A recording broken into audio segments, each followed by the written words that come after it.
What exactly is the essence of the company? The essence of the company, I would say, is to supply the manufacturers of the product for which we make our product the best possible material that they can get anywhere in the world. That's the essence of the company. That has been the essence of the company since my father started it. That's the way he thought about it. That's what he conveyed to us, and that's what we continue to try to do. But there's a story that you tell about the time that you discussed with your father getting a scholarship for playing football. I was wondering if you could relate that to us. I'd love to. I think the story has a lot more meaning than it just. It is a funny story, but the crux of the story is that my father worked so hard all his life. Okay, that he never grew up. He never had a childhood. So therefore, what he did was, while I was growing up, while I was playing football, to him it was just a sport. Even though he was a tremendous supporter. You know, my mother tried to stop me from doing that with the fear that I'd get hurt when I was in the 8th grade, and my father said, "Leave him alone." So, and then when I went on to high school, and as I was getting into my senior year, I was receiving a number of calls from colleges, and my father, home from one of his trips in Cuba, turned around. We never spoke English, incidentally. Everything was in Spanish. Turned around and said, "Who are all these people calling you?" And I said, "These are people from various schools, from the athletic departments and so on and so forth. They want to come down here." And he says, "And what do they want?" He says, "They want to offer me a scholarship." And he says, "A scholarship? A scholarship? What does that mean exactly? What kind of scholarship?" I said, "That means that they'll pay for my school for 4 years. They'll pay for my meals. They'll pay for all my school supplies, everything. Plus, they'll probably give us about $15 a month in laundry money or something like that." He said, "And what exactly is this for?" And I said, "This is so that I play football there." He said, "Well, let me understand this."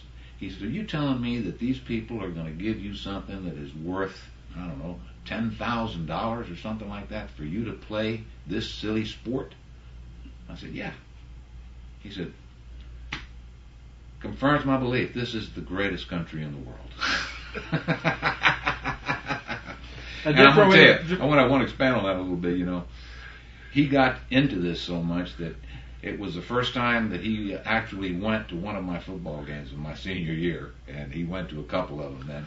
And whoever came in to recruit me, one of them being Coach Graves while he was at Georgia Tech, he actually would not let them take us to dinner. My mother would have to make dinner at home, and the coach would come to our home. Okay, so that was very it was quite an impressive thing for me.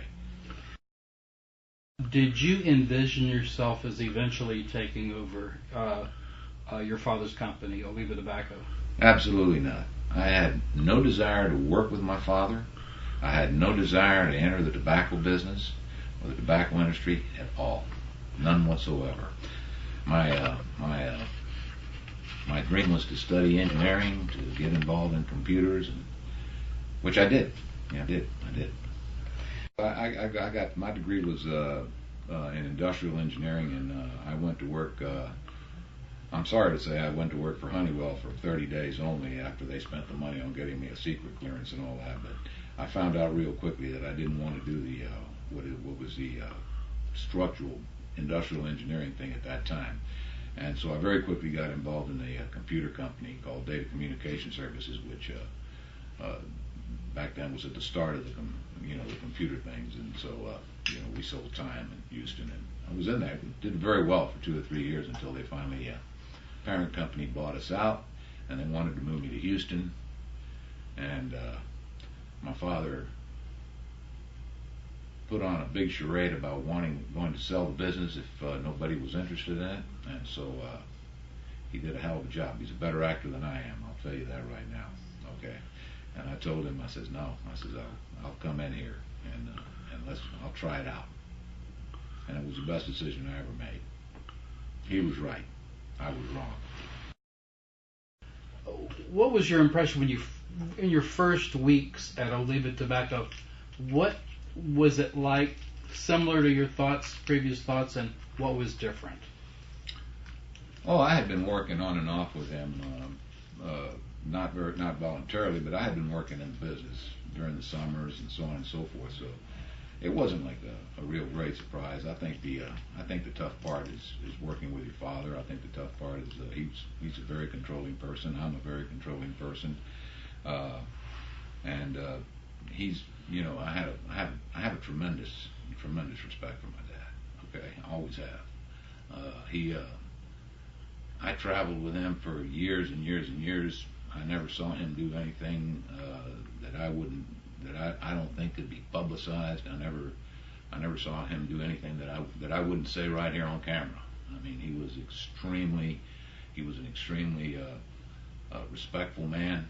He respectful not only to his peers but to my mother, to us, and everything else. So sometimes he would work all night to get orders ready to sort tobacco and whatever, and you would join in that. How did you feel about that kind of working? Well, I was pretty much used to work. I didn't necessarily agree. I think my father liked to work.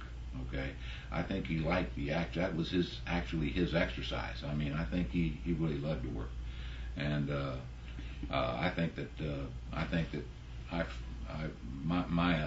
my feeling was that there was a better way to do it. I was going to try and do it. Unfortunately, back then it was his way or the highway. So, and he started it. So. When you first started, we didn't have Bill Gates and Windows and Steve Jobs and Apple, and so a great deal of your work had to be done on paper. How did the business change when computers were introduced into the business? Our business changed dramatically. Before 1979, which is when we actually got our first Radio Shack TRS PC, okay, our business would close on October 31st. We would start looking at every single bit of inventory we had, and my father would personally reprice that to a market value he thought it was. We never finished closing our books, okay? We worked through December 31st. We worked through Christmas Eve. We worked all the way. We never closed our books till December 31st. The first year that we put in computers, which my father backed me up on very strongly, we closed our business on October 31st, and at 7 o'clock at night, we were done. So it influenced us quite a bit. And he, for his age and for his background, had no resistance to that change. He supported it, and he was very strong. He was my strongest ally. I can tell you that. So actually, the use when you went into the computerization, your profit was enhanced, and certainly the number of hours you had to spend decreased. Is that correct? Well, yeah, the number of hours we had to spend doing what I would call busy work decreased. So I think we got a lot more productive work done. Our hours didn't decrease. I just think we got more productive work done in those hours.